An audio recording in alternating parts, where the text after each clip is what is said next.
ನಮಸ್ಕಾರ. ನಮ್ಮ bright side Kannada YouTube ಚಾನೆಲ್ಗೆ ಸ್ವಾಗತ. ಭಾರತದಲ್ಲಿ ಭ್ರಷ್ಟಾಚಾರವನ್ನು ತಡೆಗಟ್ಟಲು ಮತ್ತು ನಿವಾರಿಸಲು ಏನೆಲ್ಲ ಕ್ರಮಗಳನ್ನು ಕೈಗೊಳ್ಳಬಹುದೆಂಬುದರ ಬಗ್ಗೆ ಕನ್ನಡದಲ್ಲಿ ವಿವರಿಸಲಾಗಿದೆ. 1. ಕಾನೂನು ಬಲಪಡಿಸಿ ಭ್ರಷ್ಟಾಚಾರಕ್ಕೆ ಸಂಬಂಧಿಸಿದ ಕಠಿಣ ಕಾನೂನುಗಳನ್ನು ಜಾರಿಗೆ ತರಬೇಕು.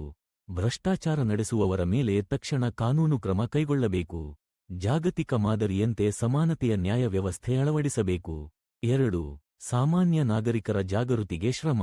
ನಾಗರಿಕರು ತಮ್ಮ ಹಕ್ಕುಗಳು ಮತ್ತು ಕರ್ತವ್ಯಗಳ ಬಗ್ಗೆ ತಿಳಿದಿರಬೇಕು. ಭ್ರಷ್ಟಾಚಾರದ ಬಗ್ಗೆ ಅರಿವು ಮೂಡಿಸಲು ಶೈಕ್ಷಣಿಕ ಕಾರ್ಯಕ್ರಮಗಳು ಅಗತ್ಯ. ಜನರು ಲಂಚ ಕೊಡುವುದನ್ನು ನಿಲ್ಲಿಸಬೇಕು ಮತ್ತು ಪ್ರಾಮಾಣಿಕತೆ ವಹಿಸಬೇಕು. 3.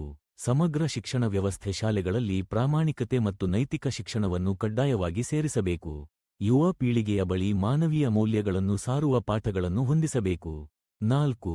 ಡಿಜಿಟಲ್ ತಂತ್ರಜ್ಞಾನ ಬಳಕೆ. ಸರ್ಕಾರದ ಎಲ್ಲಾ ಸೇವೆಗಳನ್ನು ಡಿಜಿಟಲ್ ಮಾಡುವುದು ಮತ್ತು ಸ್ಪಷ್ಟತೆ ಟ್ರಾನ್ಸ್ಪಾರೆನ್ಸಿ ತಂದೀತು. ಲಂಚದ ಅವಕಾಶ ಕಡಿಮೆ ಮಾಡುವ ನಿಟ್ಟಿನಲ್ಲಿ ಆನ್ಲೈನ್ ಸೇವೆಗಳನ್ನು ಹೆಚ್ಚಿಸಬೇಕು.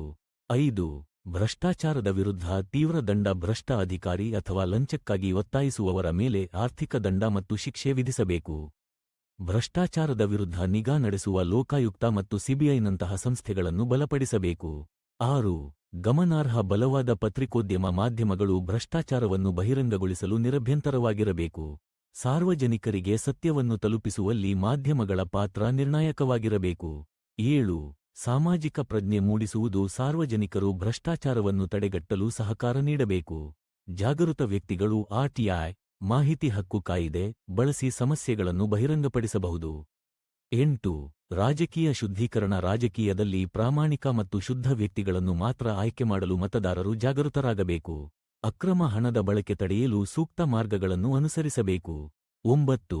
ಪ್ರಶಸ್ತಿ ಮತ್ತು ಪ್ರೋತ್ಸಾಹ. ಪ್ರಾಮಾಣಿಕ ಅಧಿಕಾರಿಗಳನ್ನು ಪ್ರಶಸ್ತಿ ಮತ್ತು ಪುರಸ್ಕಾರ ನೀಡುವ ಮೂಲಕ ಪ್ರೋತ್ಸಾಹಿಸಬೇಕು. ಸಮಾಜದಲ್ಲಿ ಪ್ರಾಮಾಣಿಕತೆಯ ಮಾದರಿಯನ್ನು ಸ್ಥಾಪಿಸಬೇಕು. 10. ಸಾಮಾಜಿಕ ತಳಹದಿಯನ್ನು ಬಲಪಡಿಸಿ. ನಾಗರಿಕರು ತಮ್ಮ ಹಕ್ಕುಗಳಿಗೆ ಹೋರಾಡಲು ಒಂದು ಧ್ವನಿ ಹೊಂದಬೇಕು. ಸಮುದಾಯ ಒತ್ತಾಯ ಮತ್ತು ಪರಿವರ್ತನೆಯ ಬಲದಿಂದ ಭ್ರಷ್ಟಾಚಾರ ತಡೆಯಲು ಸಾಧ್ಯ. ಭ್ರಷ್ಟಾಚಾರ ವಿರುದ್ಧ ಸಮಗ್ರ ಪ್ರಯತ್ನಗಳು ಮಾತ್ರ ದೀರ್ಘಕಾಲಿಕ ಬದಲಾವಣೆಯನ್ನು ತರಲಿವೆ.